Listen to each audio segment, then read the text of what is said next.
Rerekomenda ng Presidential Anti-Organized Crime Commission o PAOK na ipasara ang hotel sa Pasay City kung saan nabisto ang offshore gaming operation ng ilang Koreano. Napagalaman din ng PAOK na ang isa sa mga dayuhang suspect ay mataglad dapat na-deport dahil sa pag-overstay dito sa Pilipinas. May unang balita si Salima Refrat. Punta kayo dito sa ano? Matagal na palang dapat na-deport ang isa sa 6 na Koreanong naaresto sa raid sa isa umanong pogo sa basement ng isang hotel sa Pasay City.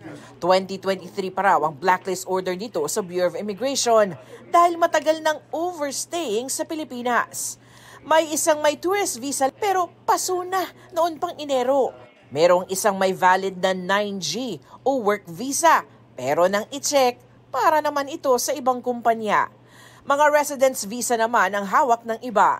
Kahit naman po anong visa nilang hawak dito, kahit may resident visa sila, pero given na nahuli natin na may ginagawa silang violation dito, ay maari pong ma-revoke yung kanilang visa at ma-deport sila.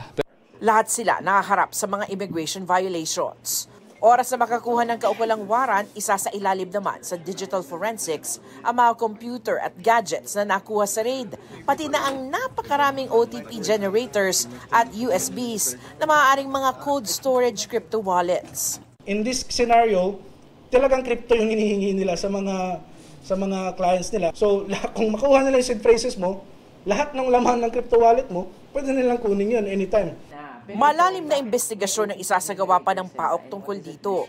Partikular na kailangan makausap ang hotel kung saan nakita ang operasyon ng Korean Pogo. Bakit sila nakapag-operate doon? We will recommend for the closure, of course, the hotel. And siguro, yung sa management, kung kailangan pailan natin sila ng kaso, then we will be filing cases.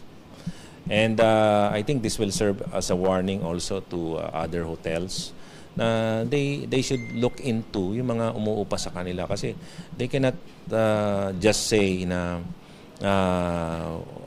nagulat na lang kami na ganito pala yung ginagawa nila. No? Sabi naman ng PAGCOR, walang lisensya mula sa kanila ang ni-raid na opisina. Patunay raw ito na nag-underground na ang mga scam hub matapos ang ban ng pamahalaan. Ito ang unang balita sa Salima Refrat para sa GMA Integrated News. Igan, mauna ka sa mga balita, mag-subscribe na sa GMA Integrated News sa YouTube para sa iba't ibang ulat sa ating bansa.